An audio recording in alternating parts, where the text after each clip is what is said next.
La vera preoccupazione è capire la finanziaria regionale e nazionale che ricadute avrà sui bilanci regionali.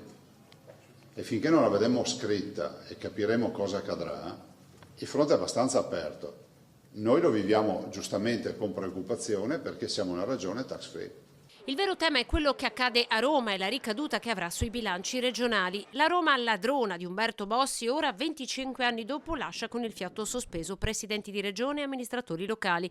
Sul Veneto pesa la manovra IRAP da 40 milioni e mentre Zaia promette troveremo una soluzione, intanto il Partito Democratico lancia l'operazione Verità. Chiederemo a dei sindaci per ogni provincia di testimoniare con le risorse che hanno a disposizione nel loro bilancio che cosa comporta questo taglio, cioè ci dimostreranno voce alla mano. Obiettivo: mettere nero su bianco le ricadute della manovra su ogni singolo cittadino. Io ho proteste di sindaci del centrodestra, ho lettere di sindaci di piccoli comuni di tutti gli schieramenti che dicono si faccia squadra per evitare questi tagli e quindi è bene che questo avvenga facendo un'operazione di verità. Zaia guarda con interesse la posizione di Roma anche sulla mossa di De Luca che in campagna sblocca il suo terzo mandato senza sconfessare la legge nazionale. Se non ci sarà abolizione e se dovesse accadere quello che vi ho appena detto, accadrà che l'unica candidato non candidabile sarebbe sottoscritto, tutto qua. Non sto passando notti insonni, chiarisce Zaia smarcandosi da una battaglia che sembra aver perso lo smalto iniziale,